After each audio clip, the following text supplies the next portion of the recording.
Hey, what's up guys? Weekly Light here, and today I'm going to be showing you how to get an 800 in the SAT 2 Math Level 2 test in under 800 seconds. So first off, you need to have taken up to geometry, or else this test will simply be out of your reach unless you self-study outside. There will be 50 multiple choice in 60 minutes, which gives you about a minute for each question. You are allowed a scientific or a graphing calculator, but I would greatly recommend using a graphing calculator. Figures will not be drawn to scale, but you can assume right angles. For example, this can be assumed to be 90 degrees, but this could be maybe like 800 and this could be 3. So don't make assumptions based off of length and don't use rulers and whatnot. Alright, so first off we're going to cover numbers and operators, which takes up 10 to 14% of the test, so relatively small amount. This is your simple stuff. So you need to know operations, so that's your order of operations is probably the most important thing here. So PEMDAS, parentheses, exponents, multiplication, divide happen at the same time, addition and subtraction happen at the same time. Really simple, you've learned that since like second grade. Ratios and proportions, you just need to know probably that A over B times 1 over 1 or like K over K or something like that. You just go a K over BK. That's really simple. So then complex numbers, A plus BI. So I is equal to the square root of -1, so I squared is equal to -1. You can multiply these together just like you'd multiply any other polynomial together. Just remember not to like toss the I just because it's a letter. And don't treat it like a variable, just treat it like the square root of -1. Then when you plot it on the axes, this would be like 1 plus 2i here, or like -2 minus 2i here. So that's really simple. Counting, they say counting, but I'm pretty sure that's just like 1, 2, 3, 4, or maybe something more complex like 3, 6, 9, 12. Elementary number theory, so you just need to know what's even and odd, right? So even numbers, you can't divide them by 2 and get 0. Odd numbers, you divide them by 2, get 0. Prime numbers, they can only be broken down into their own number and 1, so like 7, it can only become 7 by 1, which that's useless. Um, and then factoring, you need to know how to break down numbers. So like 36 breaks down into 6 by 6, breaks down into 3, 2, 3, 2. And that's about it for this section. Okay, so now our matrices. So there's going to be 2 or less questions regarding matrices, but you should know how to add and multiply them because this is what they can test you on. So to add them, you just add across. So 1 plus 2 is 3, 0 plus 3 is 3, 1 plus 4 is 5, 3 plus 5 is 8. So for multiplying, what you do is you put the first one A and the second one B. So B goes up top and A goes down there. And then you just go across. So you go 2 times 1 plus 4 times 0, which is 2. Then you go here 3 times 1 plus 0 times 5, which is 3. Then you go down here. So 2 times 1 plus 3 times 4, which is 14. And then 3 times 1 plus 5 times 3, which is 18, I think. So that's just how you do matrices, real simple, real fast. You don't have to worry about them. You can actually miss all the matrix questions and still get an 800. For sequences, you just need to know the linear and geometric sequences. A sub n equals a1 plus d times n minus 1, where your first term is term 1. Geometric series an equals a1 r to the n minus 1 power. Those are really simple, like 1, 2, 3 for linear, and then like 2, 4, 8, 16 for geometric.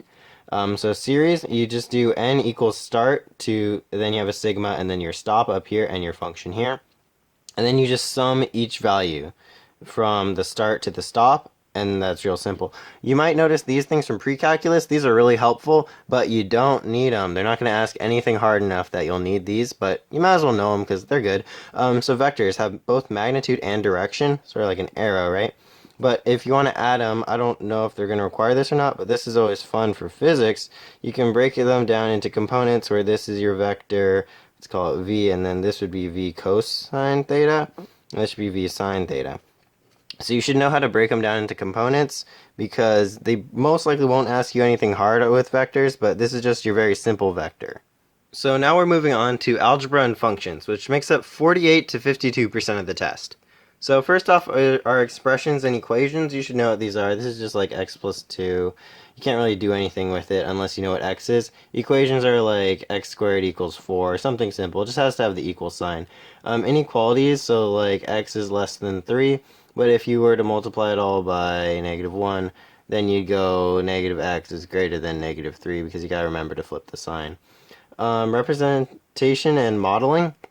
I don't really know what they mean by this on the website, but what I interpret it to mean is you know how to interpret word problems. So like if Joe has 3 bananas and Mark has 1, what's the difference? Then you'd be like 3 minus 1 equals 2 or something like that. So just understanding word problems is what I think. So just know how to look at word problems. My tip for that would be to look at the numbers and just look for keywords such as that denote adding, subtracting, multiplying, or dividing. You also need to know the properties of specific functions. So you need to know the linear functions, y equals mx plus b, polynomial functions, anything with like x to the something, x to the something, x to the something, even if it's just like 1 or 2 x's. Rational, it's just something with an x over something with an x. You know, this is your classic 1 over x here.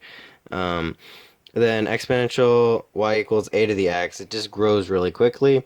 Logarithmic y equals log x plus c, or however form you want. And it grows quickly then slowly. It's just, yeah, flats out. Log a b equals c, so you just know a to the c equals b. That's just your simple log review. You should know this already. The other types of functions that you need to know are trigonometric, periodic, piecewise, and recursive, and parametric. So what I interpreted was trigonometric just meant your sine, cos, and tan functions, and periodic basically means just your sine and cos functions. I think you should know how they work and how to model them, but when I took the test, I didn't come across too many of these types.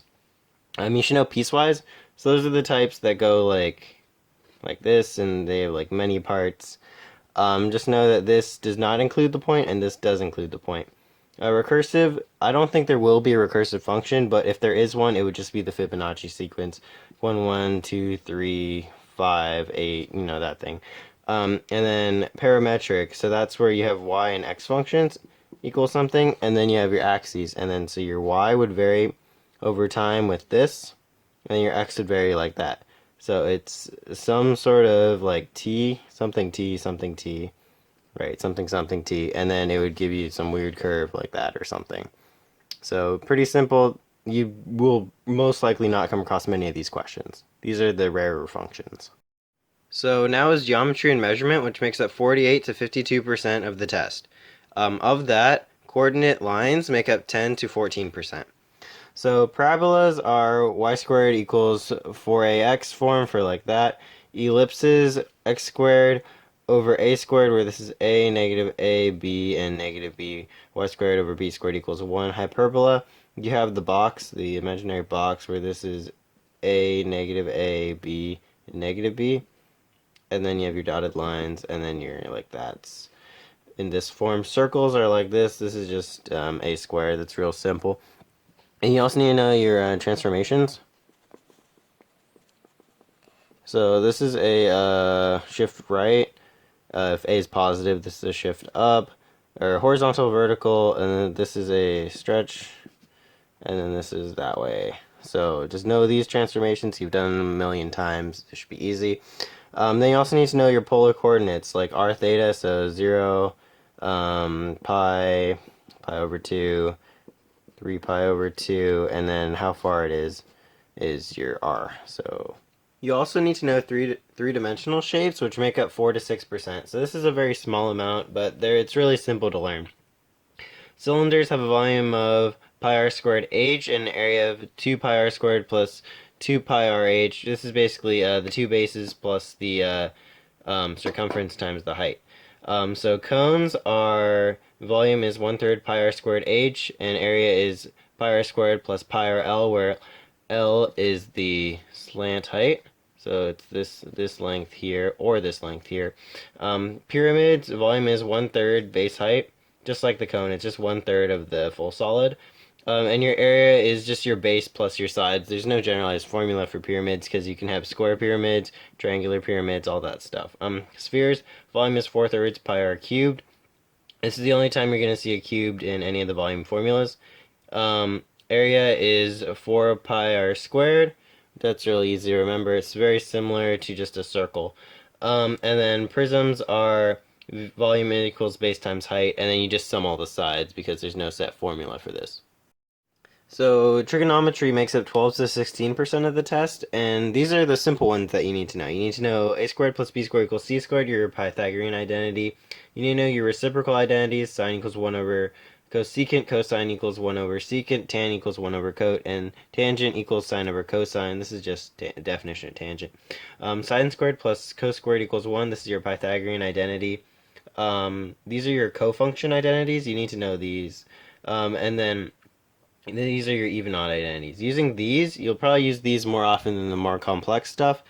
In regards to some of the more complex stuff, you need to know the law of sines, the law of cosines, and the double angle formulas. These are explicitly stated by them.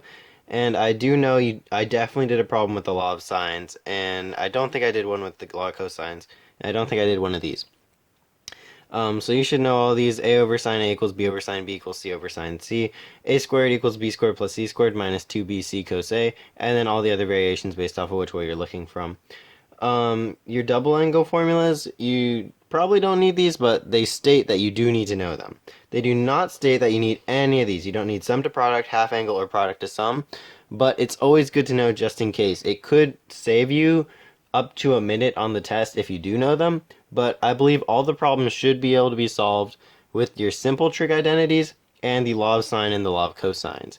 These might help save you maybe like 2 minutes. These might help you save 1 minute. So if you want to learn the extra trig functions, it can save you extra time. The final set of things that you need to know is data analysis, statistics, and probability, which makes up 8 to 12% of the test, and which is relatively small. You need to know what the mean is, which is the average value, the median, which is the middle value, so you count in from the sides.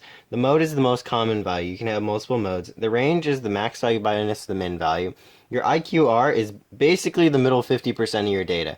They most likely will not ask you about IQR. Standard deviation is like the average distance from the mean, and graphs, plots, and regressions can basically just interpret graphs. Regression is basically your line of best fit. If you have any data, you just pull out your graphing calculator, you go to stat, edit, and then plug in your data. Then you go stat, calculate, one variable statistics, and then calculate, and it should give you your mean, I think range, IQR, and standard deviation.